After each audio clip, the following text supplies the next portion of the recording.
So those are kind of the negatives, and now we're going to kind of get into what we think was the best out of this year. So best dubs for the year.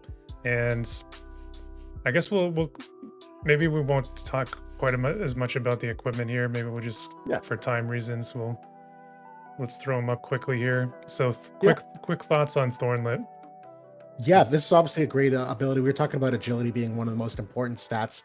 That's one of the reasons why Joom's large AoE that has the agility down still has aged very well, because it's still very impactful. And for that same reason, Thornlit is too, particularly with some of the range AoE abilities we're seeing right now with the archers and whatnot. That it's just a great overall thing to skew the turn order, particularly when it comes to mirror matchups, where if you can make your enemy a lot slower than yours, even if you're near identical comps, that little bit of edge is usually the deciding factor. So really good equipment. Yeah. Nice that it's an accessory with 20 defense pen too, so pretty much anybody can use it. It's a good boon for older units that don't have much defense pen. Absolutely. All right, number 4, Adventurer's Bandana. So obviously this is Locke's TMR. 2 casts on it, and it is a party buff of 20% luck and 20% agility, if I remember correctly. And absolutely insane TMR, especially one that was given out on a free unit. Really one of the parts that really took that pretty much any evade team, but Light or Earth or whoever you were running, and kind of just amped it up a little bit further. Obviously luck and agility are the key stats there, so very, very, very nice item. Yeah, that's still going to continue for a while. I know before that the Luel TMR was the big one for the 35% luck, but again, only single cast, so this came out and absolutely blew that out of the water. Yep. Tough that you have to give up the armor slot to use it, but the buff is definitely worth it. All right, so number 3 was the +6 on Alexandrite Ring. So this getting its +6 was definitely, I think, one of the final nails in the coffin for me in terms of evade being so prevalent. On top of just getting more accurate units and sharpshooter type units, this coming out into the game really, getting that 48 accuracy or so, whatever it gives, was pretty huge. This one and Runebow were the 2 big accuracy pieces this year. Yep, not including it also has an extra 15 crit rate on it as well on the box stat. So helps a little on the damage side potentially if you can crit more often with it. And then still to this day, I think we've all underrated when this first came out, the 5% elemental resistance. With as much penetration that there is in the game, when you used to have a piece of armor that was 20 defense, 5% elemental resistance was paled in comparison. But now that 20 defense means far less, and it's really only 4 defense with all the penetration. 5% elemental resistance actually has held up pretty well in terms of some potential survivability, particularly just because it covers all of the elements where you don't have to worry about that trust stone as much. Obviously, the 7% on the trust stone still exceeds that, but that's for some well-roundedness.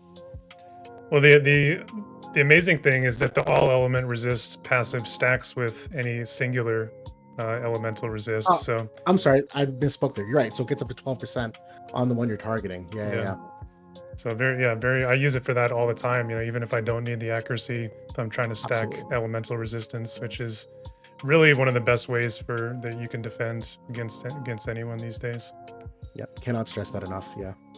So Survival Vest is our number 2 pick. This one obviously is giving not only very nice defense on it on the shield version, which is the one that I generally recommend, but it also gives that 10 unit resistance, or single target resistance as I like to call it.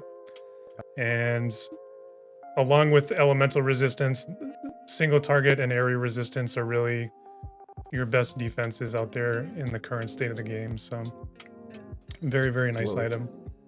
Particularly for a cloth. We didn't have a lot of really competitive cloth items for a while there that were more universal, and this is definitely a clear step above what many of the others offered. Yep. Number 1 most impactful gear was the black garb and the winter's clothes, upping the ante over the sage's hat and ribbon for best evade gear. And that was one of the bricks that really launched the evade meta and really kind of took it to another level. And like we said, it wasn't until Alex Ring and Runebow kind of came out to more or less kind of equalize the playing field there that things sort of changed the other direction. But Yeah. Absolutely. Yeah, two excellent, excellent items for evasion. Throw in the fact that now with these plus oh no, they don't have the black garb is +6, but winter coat having the 10% light resistance through the light meta was a really, you know, just nice survivability, nice what do you call it? Cherry on top, if you will. But even the black garb, surprisingly so, the shield build actually is not the worst thing in the world.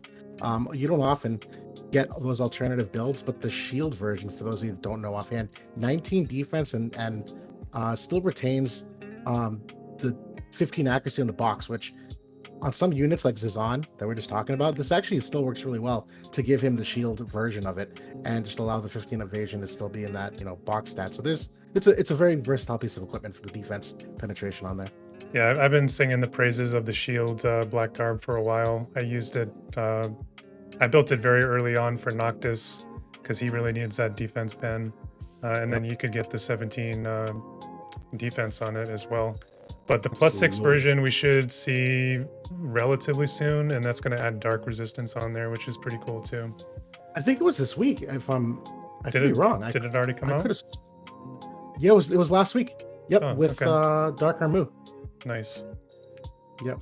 So very, very nice. So Yeah. a few other items that we were kind of talking about here. Lightning's sword was kind of one of the first items that we saw with several different passives for that particular unit, and kind of started that age of several conditional passives that kind of create a best in slot weapon for that particular unit. And then what you want to talk about the other couple here? Sure. Yeah. I mean, the Esther Greatsword was an excellent addition with the 30 slash resistance penetration, much higher than what you would get on a Truststone passive, or even on your generic, penetration gear that's usually only 20, not the full 30. In addition to the lightning attack up there, that even if you weren't putting it on Esther, it's an excellent piece of equipment for Cloud as well, and that really, helped amplify their damage and just cleaving through any kind of slash resistance that may have existed already. Yeah. Yeah.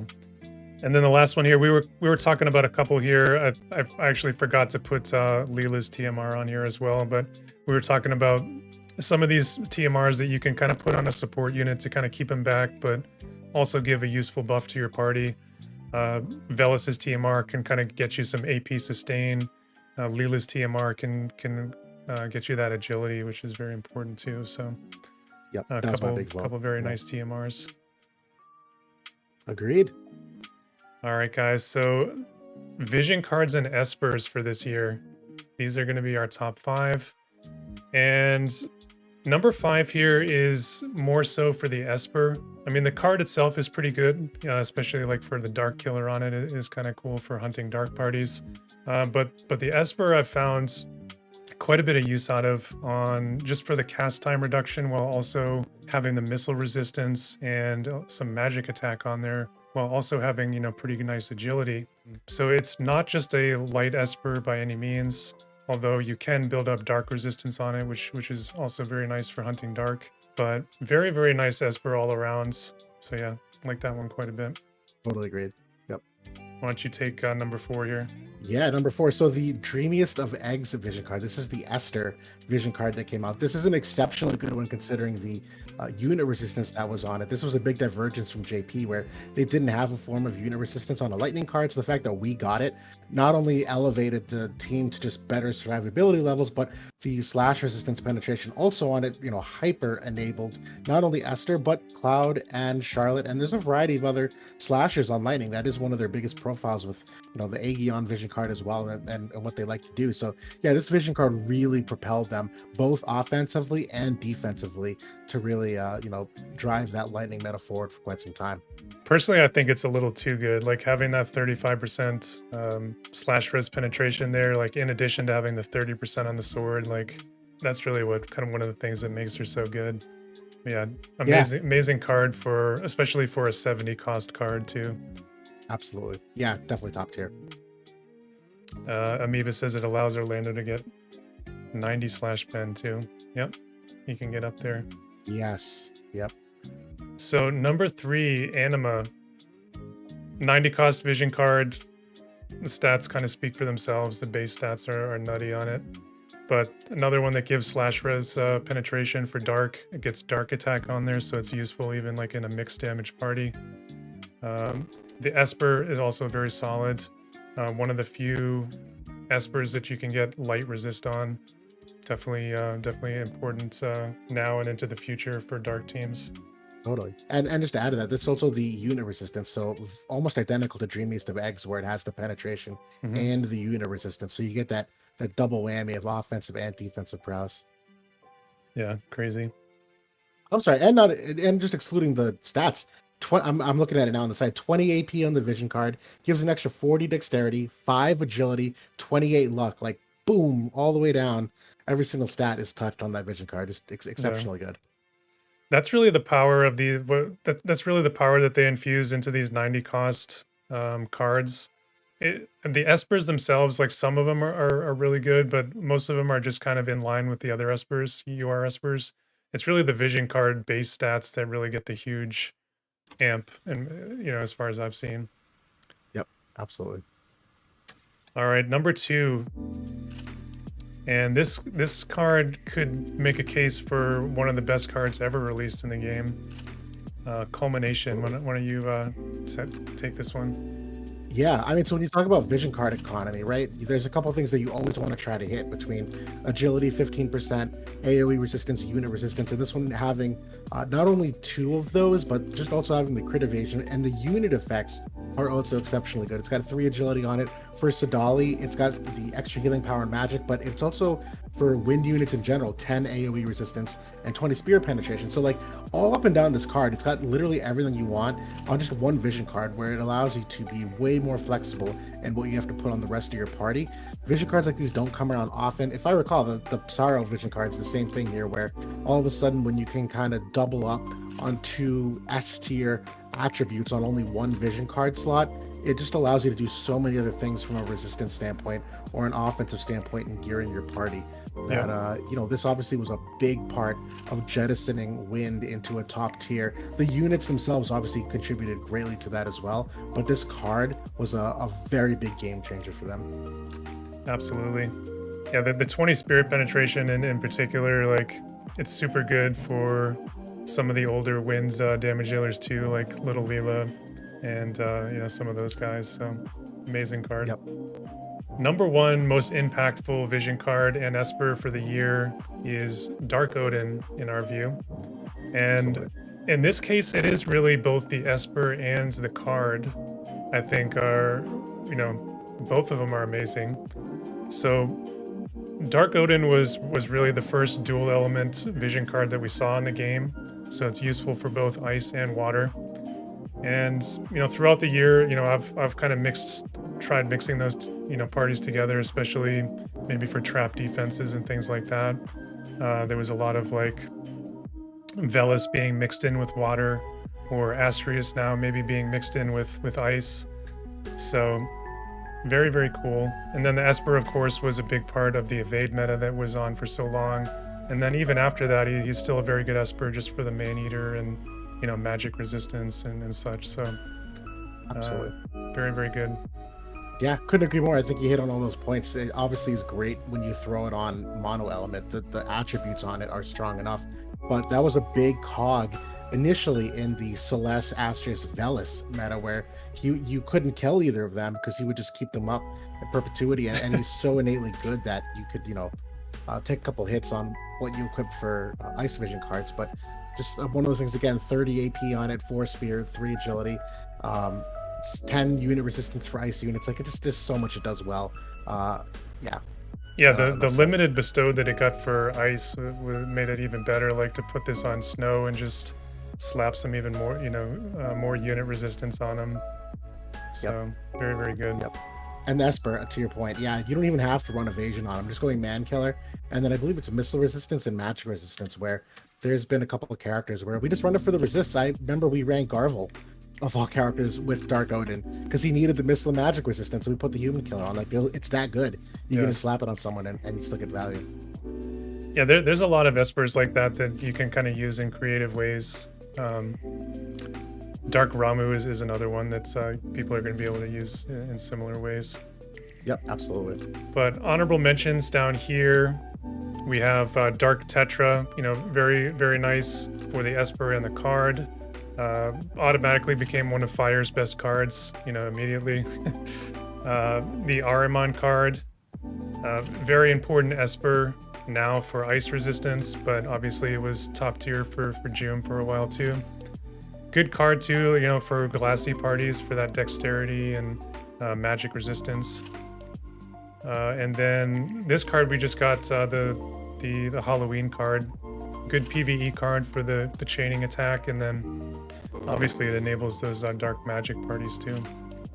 Totally. Yeah, another one of those ones, just great effect on it. It pairs really well with both Lucia and Dark Phoenix. That's a big part of their synergy at the moment.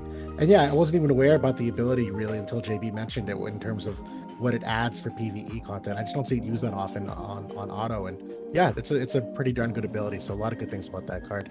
Yeah, I'll shut up my buddy Zenith. He was able to win the Lightning Guild raid with that card, using it on Skahal. So props to him.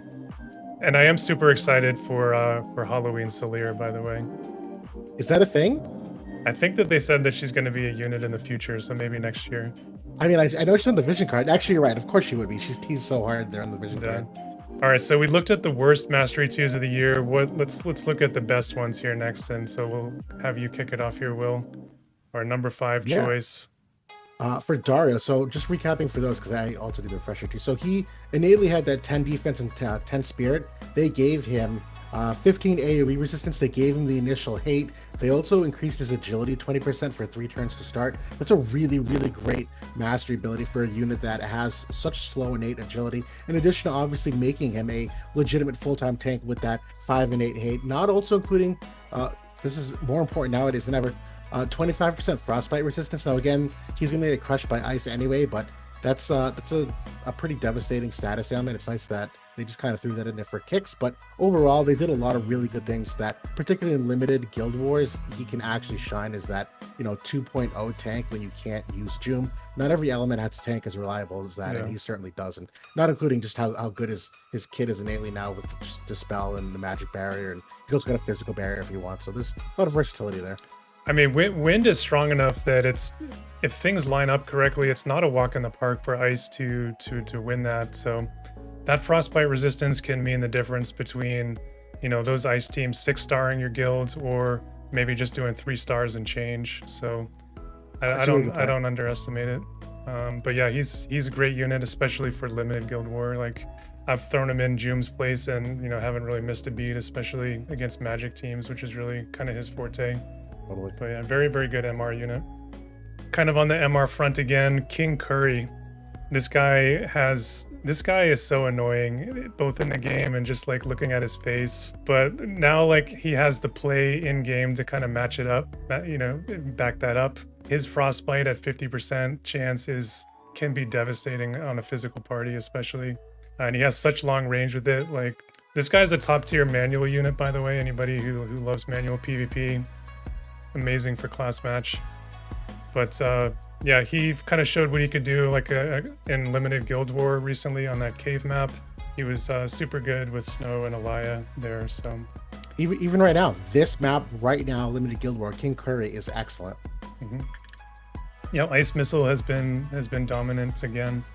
Number 3 best mastery, Jaden. Why don't you take that one? Yeah, so for me, the big one here was the missile attack resistance penetration of 40. Where obviously part of his potency is that he scales off spirit-based attacks, and obviously he's got a lot of just, you know, versatility between 100% hit and nice large AoE and some good single target. He can destroy magic barriers on his limit breaks, so there's a few ways he can just kind of kill you no matter what. And just being able to have that consistent 40% missile resistance penetration, not including a trust stone, it just really amplifies damage that was already there. The only reason why he really fell off was because of Celeste's Runic Blade. It wasn't for anything in his kit or for, you know, lack of offense. He was still always very potent. It was just that he couldn't attack because she would absorb it. So the fact that he got this damage output, not even talking about the Kesar +6 upgrade here as well, right? He also gets reaction block rate of 40% too, so some of those pesky reflexes and whatnot. Like, overall, just he didn't need much. He already in a pretty good spot, and this really just kind of puts him on that next level. They also gave him 20% magic as well. So he's such an insane unit. He's so insane. Like the one of the few ways that you could get to him was with that, stacking up missile resistance, and forget about that because they did put the Exactly. condition on it that he has to take 2 hits, but if he takes 2 hits, he's dead. So it's That's effectively exactly it. it's effectively always on. So Yep. it's crazy. Isn't Elias buff the same thing off the top of my head? That hers is after 2 hits. I could be. Yeah, but hers is on her active buff there. Jaden just has it always. That's correct. That's correct. Yeah, the conceptually those characters should never get hit anyway, and even if they do, they're usually dead. So that Yep. condition is not a big hurdle to get over. I think I lost my camera here. Hold on a sec. Yep. That's all right. Take your time. Fix your hair. Pick your nose. Whatever you want to do. No one can see you. I can speak for a minute here if you want, depending upon. All right, I think we're coming back. All right, I think we're go. good. All right, number 2. I still need to tweak a couple things here if you want to take number 2. Yeah, sure. So for Ketone, the kind of infamous first tweak to a courage on a mastery ability, where so long as her HP is above 70%, if you go to one-shot her, she will proc courage instead. Genuinely really awesome ability because she does have some innate weaknesses, the 10% to pierce, the 10% to magic. A lot of these evade units, you're not able to gear for those resistances because you have to go 100% into those evasion builds. So what that means is they can be rather brittle in certain circumstances. So by removing the risk of just getting one shot by some of those weaknesses, really does give her some extra versatility, but it really also plays extremely well into her Drain Force build, which is, and sorry for me looking at the side of my camera here. Let's be honest, Drain Force build is really the primary thing that she does exceptionally well. She's one of the few units in the game that doesn't. A recap, it basically just absorbs 37% of her HP back, but that is amplified by healing power. It is also amplified by killers. So they also gave her a 20% AP reduction, which further reduces the AP cost of that Drain Force. So she bring her down to courage and she just regains all that health back. And if you can get her back above that 70% threshold, then you just keep procking, I'm sorry, I misspoke. I don't think you can actually proc it twice. I think it's only once, then the ability's done. But the point stands, she can replenish that health on her own without external healing. So overall, really powerful combination of things. Yeah. And we were talking about this yesterday, where I think Earth's identity now and what they can actually do is be a blitz team, where on the small kind of condensed maps where she can kind of get out real quick, she can take a hit, proc her guts, and then immediately Drain Force it back up. I've seen some pretty nutty videos of her with her dream enhancements, where she can get up her HP up to 9 to 10,000 HP, and her Drain Forces are popping off. So she could be an important unit into the future if Alphonse turns out to be as good as it looks like he is early on. Yep. I think so. Not so. to mention, that's one of those abilities that bypasses most or all resistances, if you will, because it's typeless damage. So that was one of those things too. If you're encountering a character that she normally wouldn't be able to do a lot of damage to because she's just unit oriented slash type attacks, this is definitely her biggest damage output potential. Also innately bypasses reflex as well. Yes. And her debilitator is one of the biggest healing debuffs in the game as well. So awesome. Yep. Yeah, which, if I recall, that's the unit resistance down. Yeah, so the unit resistance down amplifies her Drain Force ability too. So really great synergy there. So number 1 is Ruin Stern, and this guy, he kind of has been hanging around as kind of he can be used sometimes, but really what really brought him back was this Mastery 2 and having that innate Mirage always on. So that kind of on top of him being, extremely evasive, especially like with the Maidens of the Rose card that Dark has, he can maybe dodge a couple hits. He can wear armor, so you can use Keen Blade for your team, kind of get a couple turns off, which especially on smaller maps, that can be very important for you to be able to get off a couple of buffs. And of course he has that huge hazard render, still an amazing ability. It's got healing debuff on it now, doesn't it? In addition to the break. That's one of the biggest things, right? It's a 30 defense break and decreased healing power of 50 on a very large diamond. Yeah, and the big thing about having like a big AoE healing down like him and Satya have is that not only can you maybe hit the front line, but you may be able to get their support unit too. And if they try to heal up at that point, it's you're double dipping at that point. Both units are now impacted, and the heals are just nothing at that point. Whereas if you only hit the front line and you have somebody like Velas behind, they have such good healing power innately that they still may be able to get off a pretty good heal, despite that. So very strong ability. Totally. And there was one thing I was just going to say about that. Oh my goodness, why am I going to blank on this all of a sudden? Ignore me. Oh, the synergy with Anima. When we're talking about best vision cards released, he's one of those characters that really, amplified potential damage output, where he got 20% slash res pen on his mastery ability, throwing the extra bit on Anima, also throwing the bit from the trust stones, not including what you might do for, whatever external. It really benefited from the Anima vision card. Yep. I've heard of a lot of people were using him with Sephiroth in JP just for the wombo combo. I'm sure Odaiba can confirm for us. Yep. All right, so some honorable mentions here. You want to take these? I can do the Charlotte one to start here. Nasha, Sure, I need a sure. refresher on. My big thing with Charlotte, they did a really good job here of a track wall where they made it so that the defense and spirit debuff resistance was amplified to 100.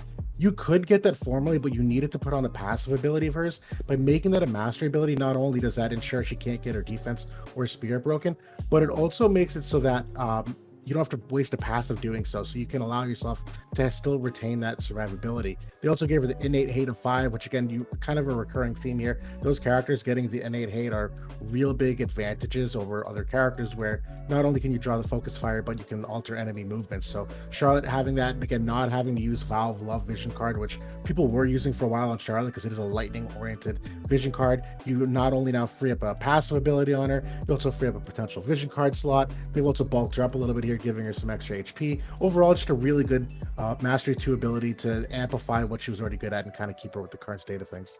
All right, I can talk to Moraga here real quick. So Yeah. Moraga just actually just got his Mastery 2 this week. Really solid. He got some additional resistances. He got the biggest thing was the barrier that he got. He got a 3-hit physical barrier, and then the 3 initial hate. So if you combine that with the helmet that you get from the selection quest, which very solid item, especially if you +1 it for him. It's got a lot of great stats on it, but 8 initial hate with the barrier. If you have Mashari in the team, she can pass protect onto him. You can have her maybe trail behind with Bowtie or something and maybe get a heal off on him too. He can be very tanky against physical units. So, and that's kind of what Earth wants to do. That's one of their hallmarks is kind of bruisers, physical bruisers. So maybe take a little bit of the attention off of maybe a flanking Oberon, and then you can maybe make him a little bit, can maybe cover a little bit of his magic weakness if you had Noctis in the party potentially. So, it's not too bad. I think it's usable, and he's free to everyone. So I like it.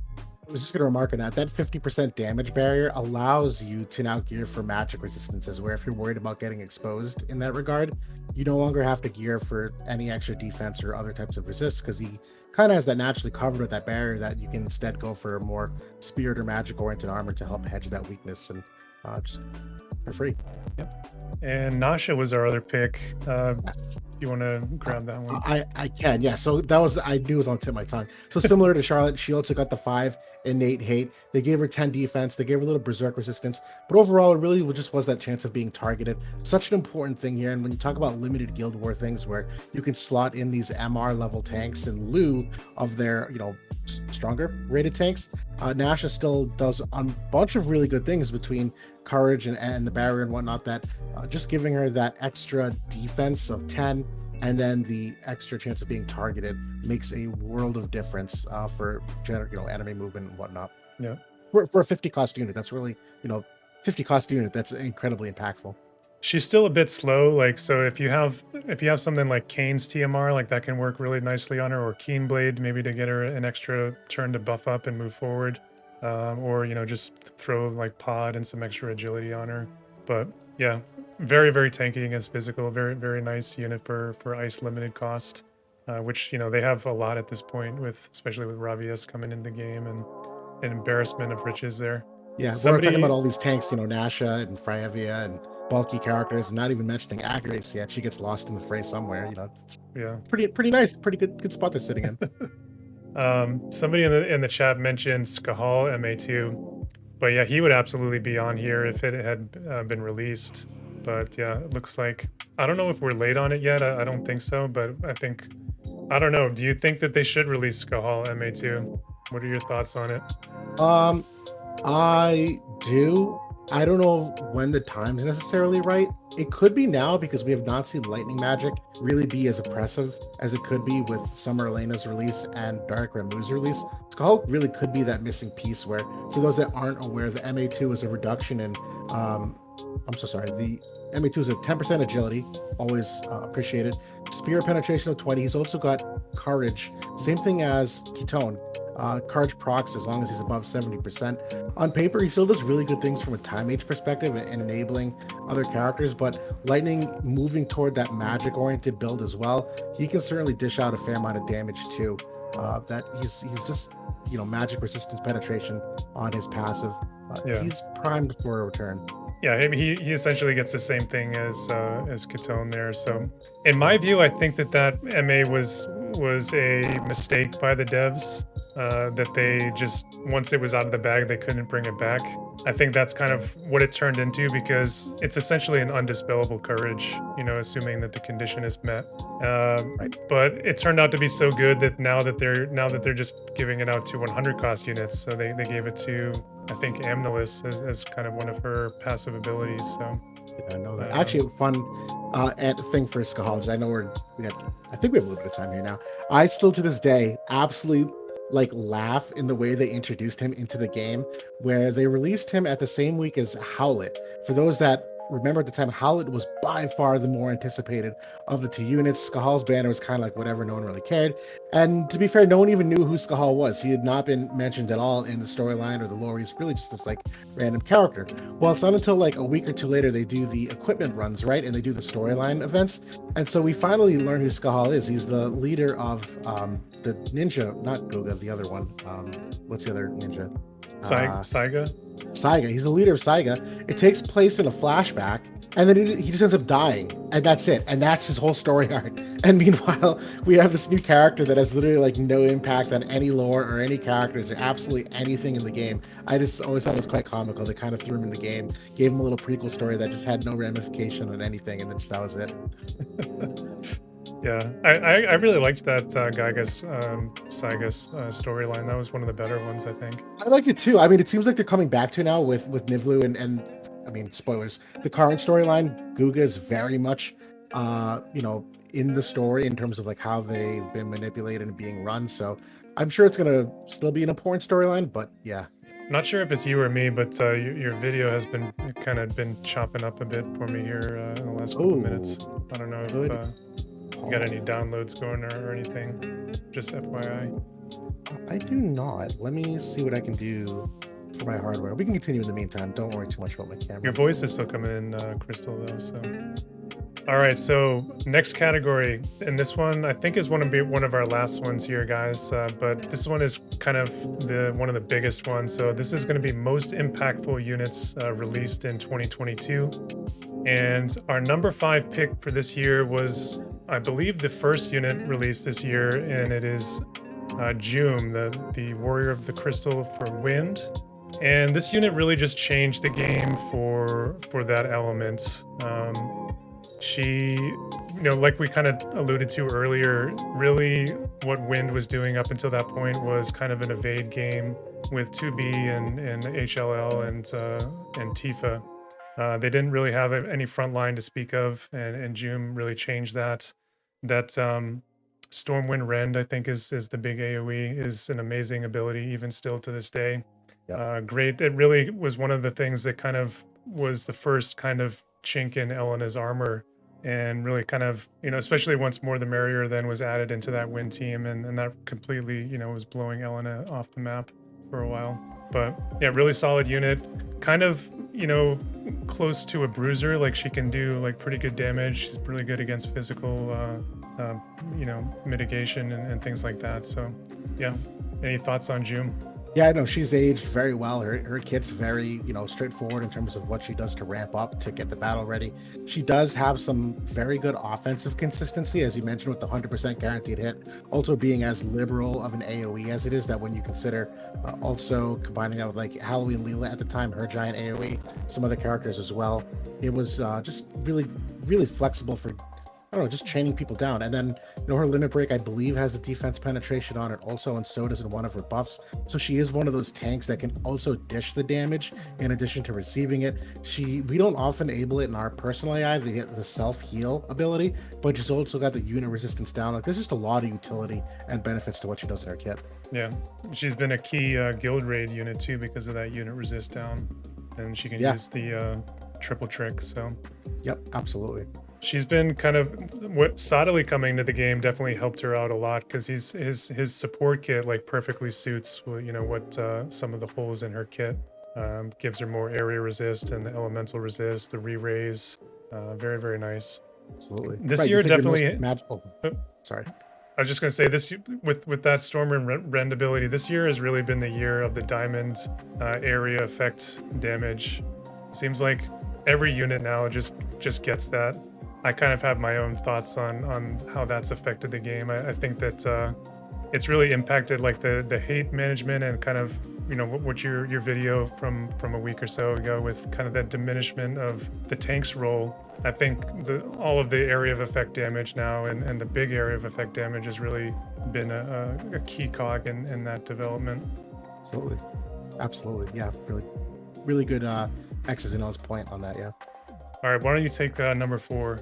Yeah, so number 4, Esther. As we, there's a lot of overlap here, as you can see with the impactful, Espers and Vision cards, because quite often they also go hand in hand with the units themselves, and it's really hard to distinguish the two. But Esther's kit and her overall build really came into the scene, and just such a tanky unit overall, very comparable to Charlotte even in terms of durability, and then just not to mention the amount of damage she can do with the unit resistance down. She's got some critical based abilities as well, which fit really well into what Lightning wants to do as a high crit rate element in terms of additional effects. And overall, just a very consistently good unit, both defensively and offensively, really leaning into the slash profile of Lightning. And they came in and almost immediately shut down the water meta that we were all very hyped for quite some time. I remember even doing my Astraeus review at that time, and I was a little on the fence because I just, Lightning was so strong.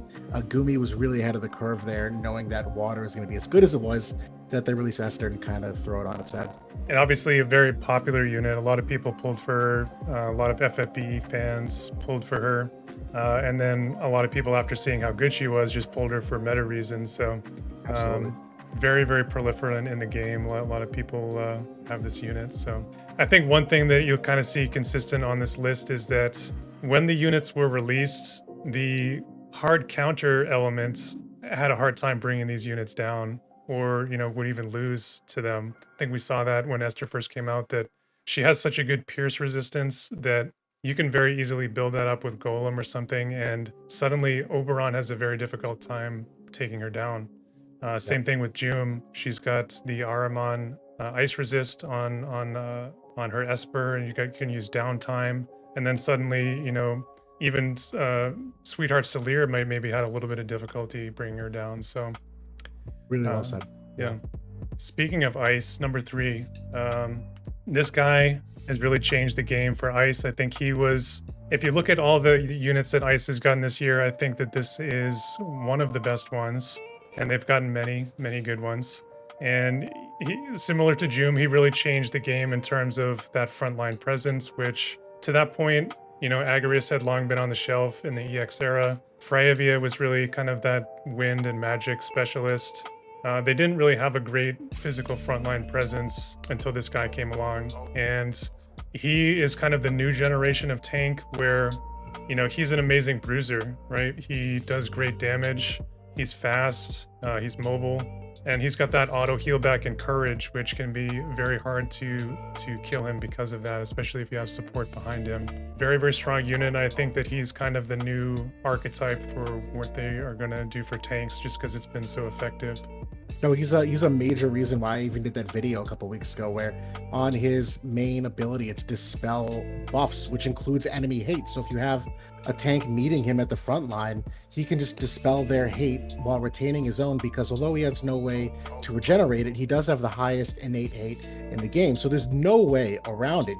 He has to take a minimum amount of hits before that's gone. And then to your point about the self-heal, I always talk about effective HP and whatnot, but if you have a 12,000 health unit, and then at minimum they regenerate another 6,000 health when they get low, that's not really a 12,000 health unit, that's an 18,000 health unit, you know what I mean? So Yeah. not only do you have that undispellable hate, he's got the 100% hit chance, he's got enough physical bulk, the courage, like there's just so many things. And obviously there's a lot of other things on ice that enable him in terms of what the ice gunners do and Velos to support and the vision guard strength. That all works in perfect synergy, but Snow is very unique from the other characters to making that work.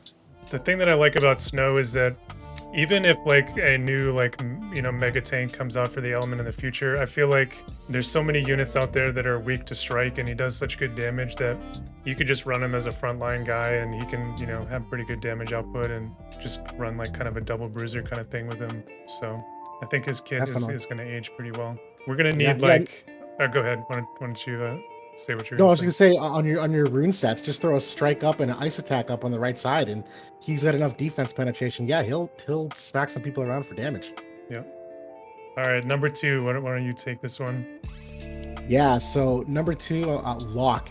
Excellent unit that as Jaden kind of subsided from things, Locke came in here and really elevated the hyper evade of light, not only adding, a lot of synergies with Elena in terms of his limit break and what it brought with the slash resistance down, but he was also another form of dispel within his kit.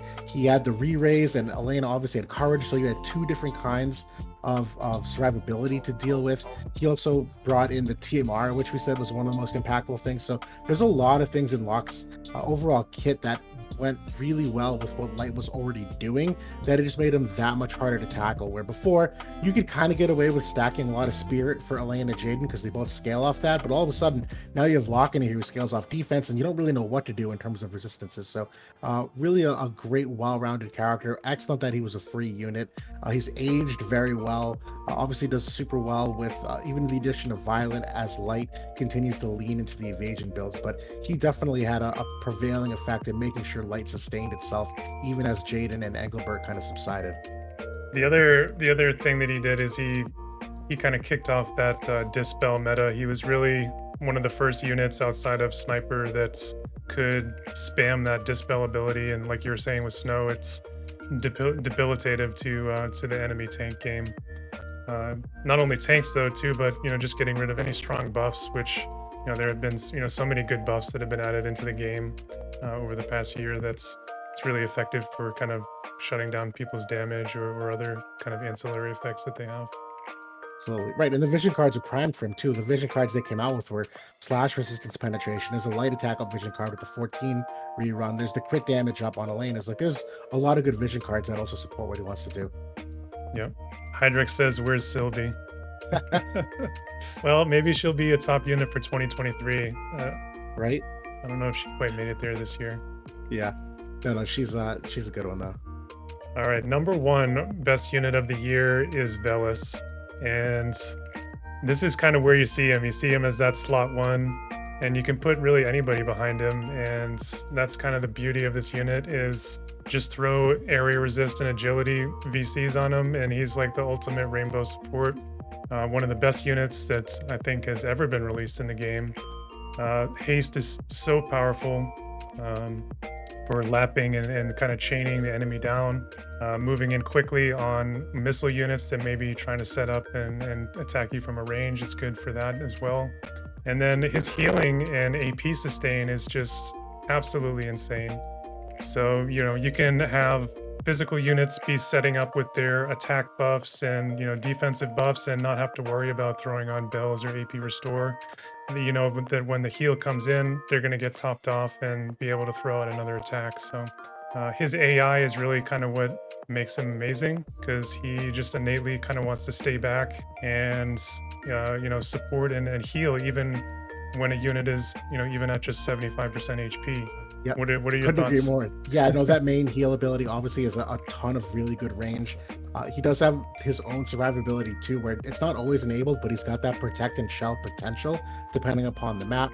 His limit break being 100% guaranteed hit. Like, don't get me wrong, it also reduces the physical damage taken 50% for 3 times. So survivability wise, he's also very difficult to kill, and he's got enough magic that he does, considering turn order and whether your teammates are up to near full health, he does a fair amount of damage too. It's certainly a can't discount it. And then you throw in the arithmetician sub job as well, and the flexibility it has there for some of the different height heals. And I've even seen him be really impactful with the height disable. That when you get into evasion metas and he can't hit anything and he doesn't want to heal because everyone's full, well, he'll just throw a height 3 disable at you instead and maybe turn the fight on its head that way. So there's a bunch of different things he does extremely well. He's so good that even in quite frequently our builds, we don't even throw magic vision cards on him because he doesn't need, like, even his magic stat being nerfed with non-magic vision cards is so impactful because of the healing and the AP restore and the self-sustain that it just does so much for rainbow comps. I remember Oberyn and Noctis and Velis were a very strong combo. Earth didn't never had a fighting chance unless they had him. Same thing could be said for Water with Celeste and Astrius, and even now you're seeing him with the ice comps, and you run 2 archers and Velis and he just heals them and they just shoot, and that's the end of the story. So extremely good unit. Yeah, really, really nice. It's kind of in some ways reminds me of early Ayaka, where she was a very oppressive support unit in the early days, where she had a very, very solid AI. She would stay back. She had the large area of effect healing, and then when everybody died, she could do a little bit of damage too, like with her holy attack, which back then would kill quite a few units, like Orlando especially. So kind of in a similar vein, but obviously much more powerful. Absolutely. All right, so some other units that were kind of in the discussion here. Why don't you take Celis? Yeah. I mean, she came on the scene, and obviously that was a very hard hurdle to get over for many people. She did have her time to shine. She did fall off, which, as you saw earlier, she was one of those units. But when she shined, it was really not a lot of weaknesses, where she also, depending upon the map, could get the unit resistance as well, in addition to the extra hate. And, the AoE resistance down for enemies just pairs really well with Astrius and a lot of his AoE abilities, and a lot of utilities. She can dispel debuffs on herself, her limit break, the extra survivability with the elemental resistance up. There's just a lot you could do there, not including her reflex potential on the counters, the magic walls and whatnot. There's just so much that she could take on, even physically, that really just good unit. I don't know, not much else to say. Yeah. Her magic burst ability is so good too, with the area resist down and such Very a good. big diamond. Definitely hugely enables so many damage dealers. Just getting that 20 or 25 area resist down, whatever it is really exactly nice. right. Throw that area resist down, and then Astrius comes in with the defense break on that AoE too, and just excellent damage. Yep. So our next pick here was Resnick, and definitely a game changer for the lightning elements. They were really lacking, when it came to a good support unit for so long. And she came in, her limit burst, incredible, removes debuffs, huge healing. And then, just having the Devout kit to kind of back it up is super powerful. Obviously, you have the instant curata that she has, Law of Mitigation, I think it's called. Getting her AI to kind of tune in correctly is kind of the challenge with this unit, and kind of the Devout class in general, because they want to be so buff centric, and usually turning off that defense and spirit buff is usually a good idea. Yeah, we always have that off. Yeah. But aside from that, this unit has Thief as a sub job, which is amazing even in autoplay, because she'll just come up and charm your whole team. I just had this happen to me yesterday in one of my final quick pick matches, where I almost lost after being, it was a 3-on-1 against her, and she charmed my whole team, and yeah, it was interesting.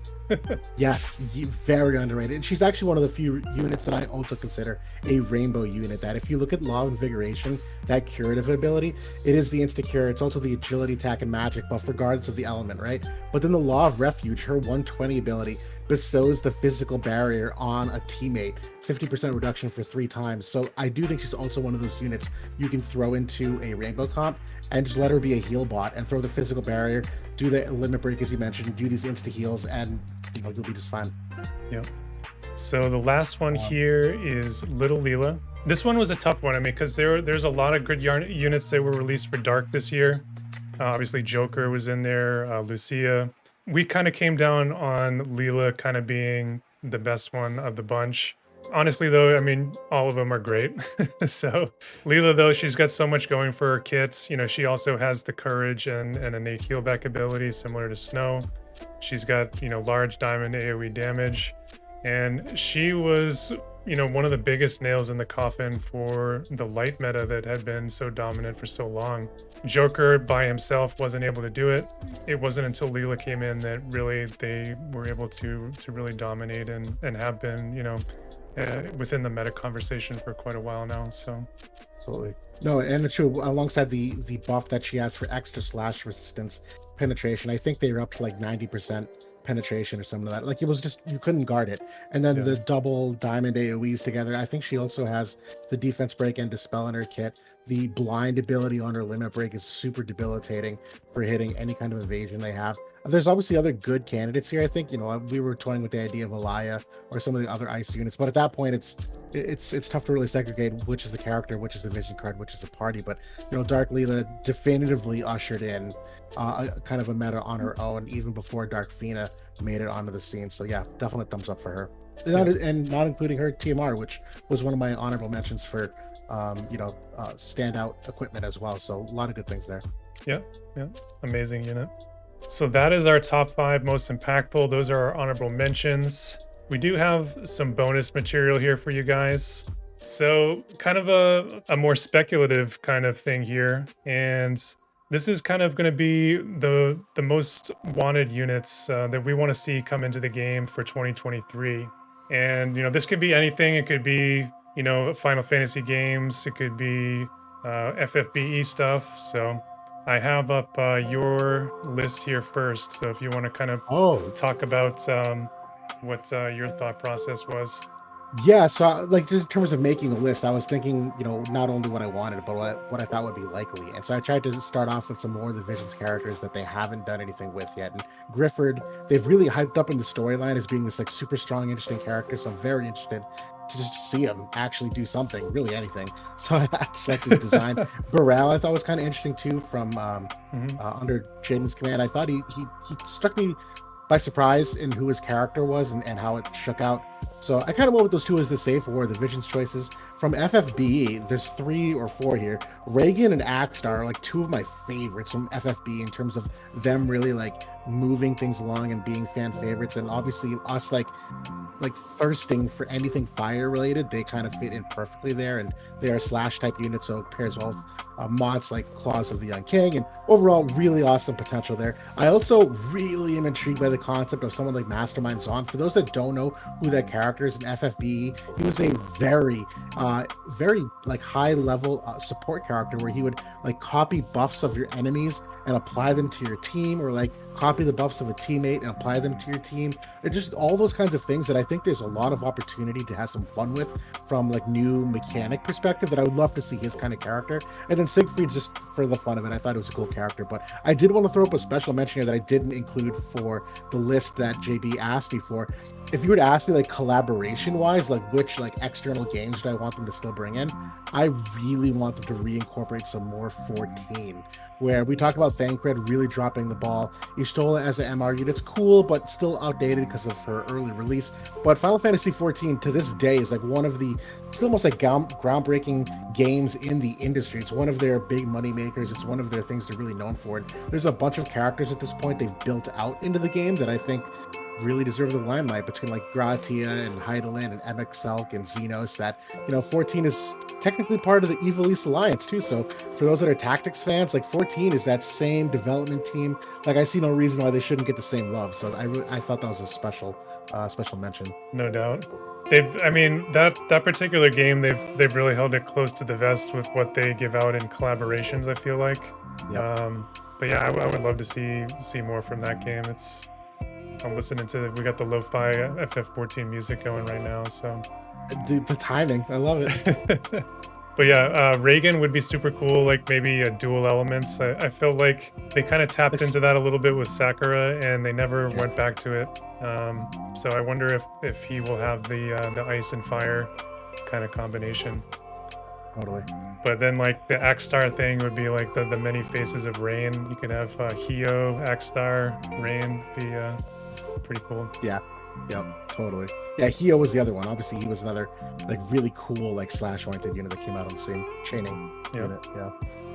All right, so my number one I have here is just more Final Fantasy Tactics. I want more. I want Melia Duel. I want Beowulf. I want Ultima. I want everyone. So, Gumi, you haven't given us enough. We had to wait too long to get our EX. We need more. So that's number one. I could piggyback off that. I need a 1A on my list. I'm so sad you didn't mention him. Weegriff is like one of my all-time favorite Final Fantasy characters. They need a Weegriff in this game. Yeah, that'd be super cool. Number two is Olive, one of my favorite Final Fantasy Brave Exvius units. The OG version, though I do like the newer versions as well. But she is like she has a huge cannon. She's obviously would have to be a gunner or a missile type unit. But another character that could work super well for fire or for lightning. Number three is Ling. And I wonder if this could be a unit that maybe we would see like on a Lunar New Year. She's always kind of had that theme in Brave Exvius.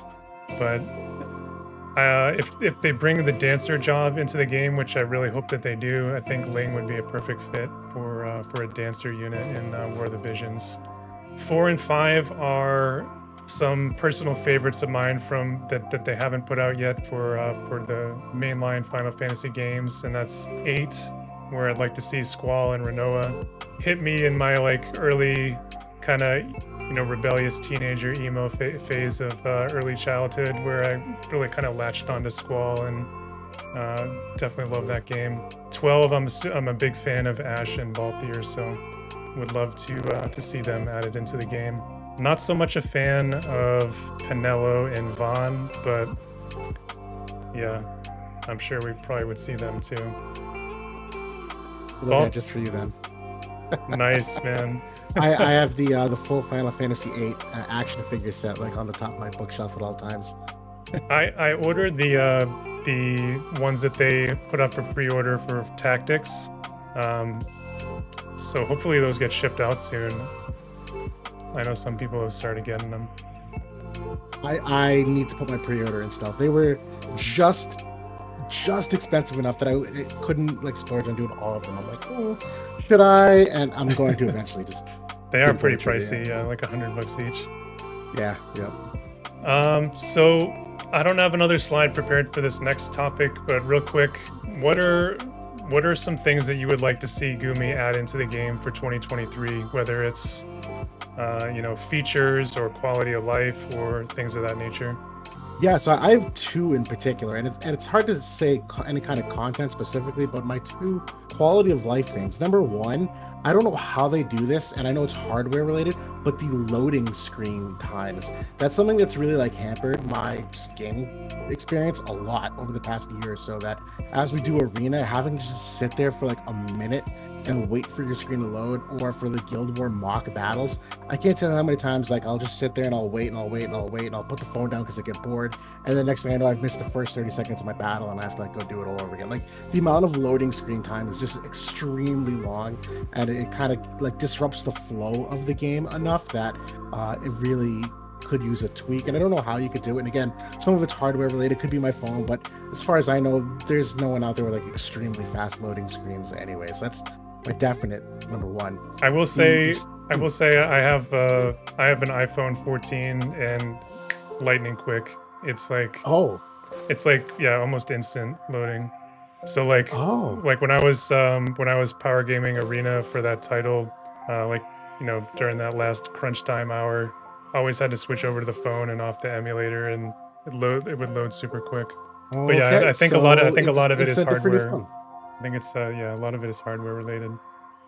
Good review. I'm glad to hear that. And the second thing is, and this absolutely drives me nuts in the game. I wish that in the free match option that you were able to face yourself. Now go with me for a moment here. In Guild Wars, you can swap your own attack and defense teams, right? One of my least favorite things about this game is that I'm not able to take a team and just experiment with them across a variety of different like maps against different opponents.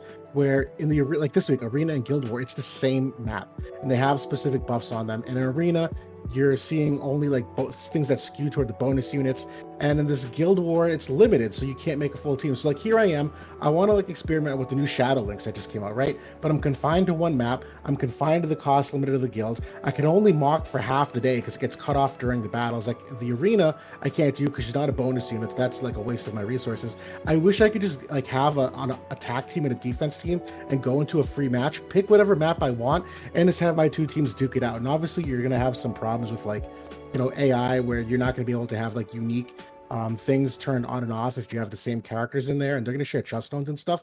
I just hate that if I want to like do anything on a map, I have to like find a friend and then do the code and then wait for them. And I just feel like there's so much lost opportunity for playing around with characters and customizing like your own simulations. Yeah, 24/7 mock battle should have been implemented so long ago. I don't know what's holding them back. Like, I feel like it's one of the most requested features. I think that they really need to. Yep, totally. And again, the map's a big part of it. That really is like I can't judge Shadow Links off a limited Guild War map. I can't build a full team. You know what I mean? Like I'm stifled to what I can do. Yeah. So those are my two. So yeah, those are good. Those are good ones. So one of the biggest ones I was looking for is something that they're actually going to do, and I'm pretty excited about, is official tournaments. I think it's something that's been wanted by the community for a really long time, and I'm super happy that they're doing it for both manual and auto. So props to Gumi for finally kind of doing something there. Aside from that, I would definitely piggyback on having more mock access. I'm going to say that they need to start looking a little bit at the new player experience in terms of getting updated on the backlog of equipment, vision cards. Equipment, I think they have more or less addressed that with Farplane Archives. I think that was a big addition to the game. Even the Guild Raid rerun they just had, right? You can farm all those UR Guild Raid, or not Guild Raid, I'm sorry. Whatever you call it. The Raid rerun.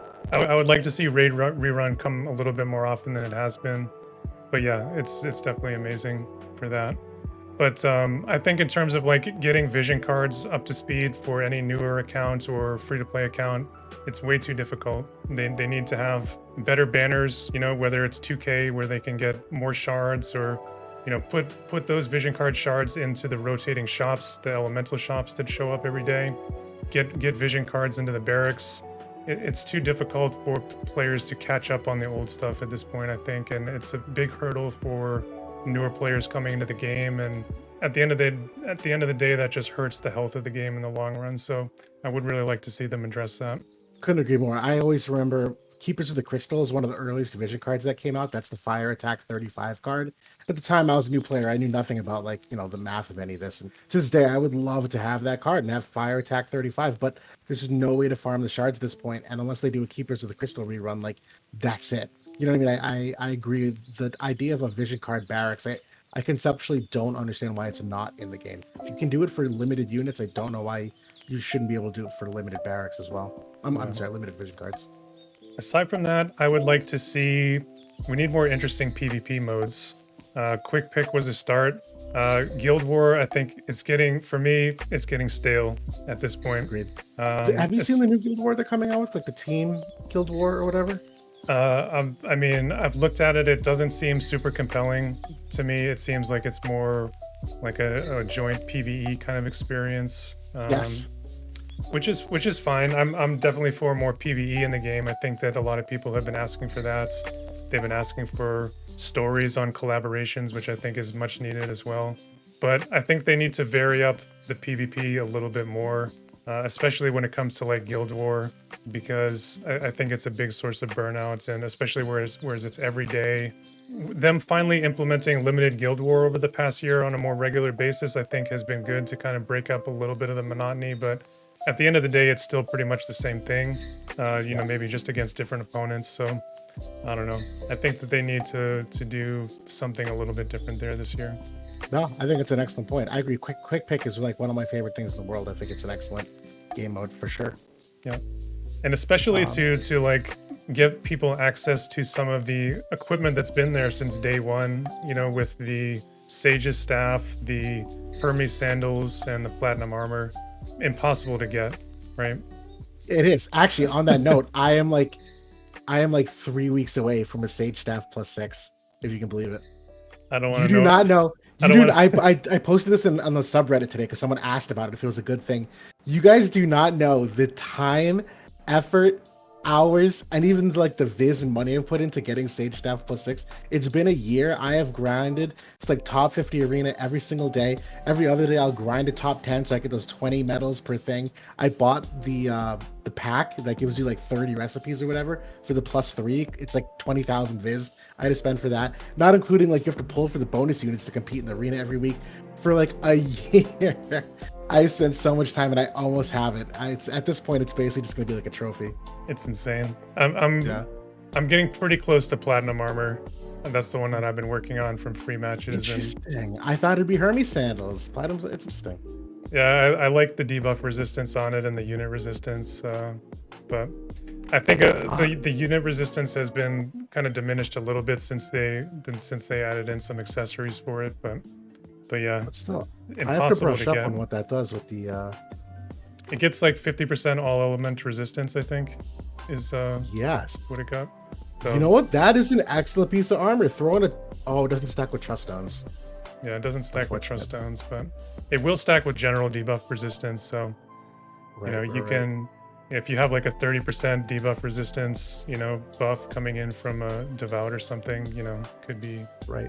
I know the night passive, I think, is 12%. It's a little, but like every little bit helps. Yeah. Interesting. Actually, to your thing too about the tournaments, did anyone ever reach out to you from Gumi about the manual tournament? I'm just curious. Sorry to derail it for a second. Very little. I got asked a couple of questions about it just because, you know, I think they are aware that I run manual tournaments. I have been doing that for people who don't know. We have a live PvP Discord that's been around for a while, and I started doing manual tournaments like maybe 5 months ago. We do them every month, and yeah, different rule sets that we come up with, and it's a lot of fun. But yeah, they did reach out to me about what I thought about a couple of rules that I think that they were looking at, and I could give them some feedback. Good. Because Justin asked me. I ended up having to like reach out to some people that I knew who were in the know for manual PvE because it's not my forte, and it dawned on me that if they didn't talk to you, they need to. So, kind of wrapping up here, guys. This is one other thing that I kind of put together, and I just with Shadowlinks coming out as a dark unit this week, I was very much beside myself that dark was getting yet another 100 cost unit in 2022, and I just wanted to kind of look at it at a glance and kind of see what each element got this year, and this is what I came up with. And I think, you know, just looking at it, it's very easy to see why the particular elements that were dominant this year were dominant, because it's, you know, you look at the units that are released here, and they all, you know, or most of them anyway, came along with very powerful vision cards as well.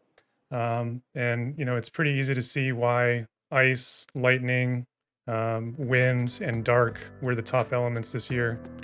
So what are your thoughts on kind of the meta perspective, Will? Honestly, obviously it's disproportionate how much they've emphasized some elements to the others. I don't have a good game balance, you know, reason as to why. I legitimately don't understand the decision between a couple of these units, or at least the timing of when some of them are released, like the recent Sylvie and Shadowlinks releases. And they're not the, I don't want to say that they're not the worst. Like if they didn't have Sylvie, Light would have nothing after Hope at all. Even a JP, there's nothing for Light. And we just said that he flopped, right? So I can at least like somewhat appreciate some of these, even if in my core, I want other units to get more love. The Shadowlinks one, a little bit of a slap in the face, particularly because, a spoiler alert for the reviews, like she's on the lower tier of the 100 cost units. So it's one of those things that I look at and I'm like, really? Like that was the shot you took and you threw it at dark and it's not even land that hard. I am a fire fan for whatever reasons. I couldn't tell you why. That only having a couple units to use and the versatility of them being hampered by not only the characters but the vision cards, as you mentioned, all these characters that come out get a vision card with them. So at least there's 4 elements getting love. It's better than for a while there where it was literally just dark for a year and then light for a year. At least now it's kind of like in and out, ebbs and flows. It's kind of cool that on the slide we can say Celeste was impactful, but then she also fell off and Jaden was the same. Like seeing that up and down through some of the elements does have some healthy game balance. And in fairness to Gumi, there has been several months this year where there has still been good parity with the elements, that even if there were only 3 or 4 dominant ones, at no point was there anyone that was extremely impressive, except maybe now with Ice the past like month. That they could have done a lot worse. They also could have done a lot better. That's kind of my thoughts in a nutshell.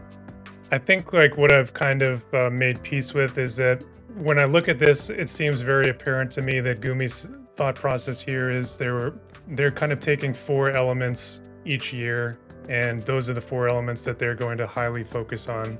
So those were the 4 elements this year. It's ice, it's lightning, it was wind and dark. Next year we're probably going to be looking at fire and water, and we're going to be looking at light and earth, which some of the early signs for what's coming in 2023 are already trending in that direction, though Sephiroth is coming and he is yet another 100 cost dark unit, so there is that as well. It is. And at least one small piece of context to this too, of the more recently released units like Halloween Lucia, who's the other one here, Summer Helena, and Ravies, those are JP units that got pushed to GL early, right? Like we're normally on a 6 to 8 month lag. So if JP had decided to release those 3 characters in the same timeline as when JP got them, it might not be as unbalanced as it is right now, right? Like drop those 3 units off our calendar and instead throw Sorrow on there next week and like the other units coming up. It looks a little bit better, but because they kind of skipped the line here, it definitely was probably more balanced in JP than it was on GL. Yeah, no doubt. But yeah, I thought this was kind of an interesting look at what was 2022 in WoTV. But I think that is that any final thoughts here? This is all that we had prepared. So yeah, I'll put it over to you. No, final thoughts. I thought it was a pretty good year. I thought there was, again, some healthy ebbs and flows in the metas. We're kind of breaking out of the mono element lock that we've been in, introducing some of these job-based vision cards. It's going to take a while till those really yield their benefits. Maybe some frustrations with the amount of courage and re-raise and how and the barriers and whatnot and how predictable that's gotten. It's like, oh, you need that or else you're not good. I've kind of disliked the direction of some of that, but they've introduced more characters now that have the courage to spell and TMRs of that nature. So, I think the game is still going in a relatively healthy place from a balance perspective. Again, far more than it was during the Black Rose Elena meta or even the initial Elena meta. So I'm pretty happy with it. The content, a little bit stale. The equipment and Esper releases a little bit slower. We've only gotten, 3 Espers, maybe 4 Espers. It's probably more than that, 4, 5, or 6. But either way, I'm pretty happy overall. But most importantly, big thank you, JB, for putting this together, for hosting me on the stream, for you guys watching JB put the entire presentation together. So the work and time that it took and reaching out and initiating this with you and I, it's been a pleasure. And hopefully those watching have enjoyed it and got, learned something or at least been entertained and looking forward to doing more with you. And hopefully this is good for you too. No, I think it's long overdue. I appreciate you coming on, and maybe this is something we could do more regular. I think if people are enjoying the content, then maybe we could circle back every couple months and see where things stand. So, but yeah, very much looking forward to 2023 and getting hopefully out of the mono elements meta. I wish that we would get pushed out of it a little bit quicker than they're doing it, but they really want to sell 8 to 10 different variations of these job vision cards, and that's kind of it's going to take some time. So same with the dual element espers. That's really a big part of it too, right? If you get a Dark Odin for every single element pairing, like that opens a lot of doors. Yeah.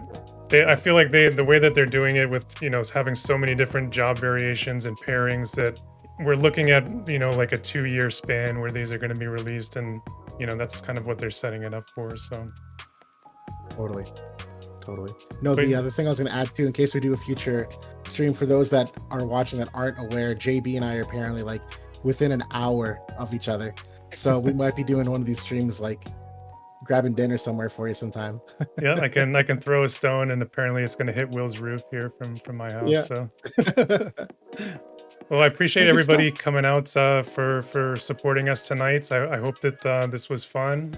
We will be throwing up a VOD on YouTube at some point once we can get this downloaded and kind of edit and cut it up. And yeah, thanks Will for coming. I had a lot of fun, and I hope everybody has a wonderful 2023 here. And I hope that Gumi has some nice surprises in store for us. You too. Likewise. Thank you. Happy New Year, everybody. Take care. Yep. Happy New Year, guys. Have a good night.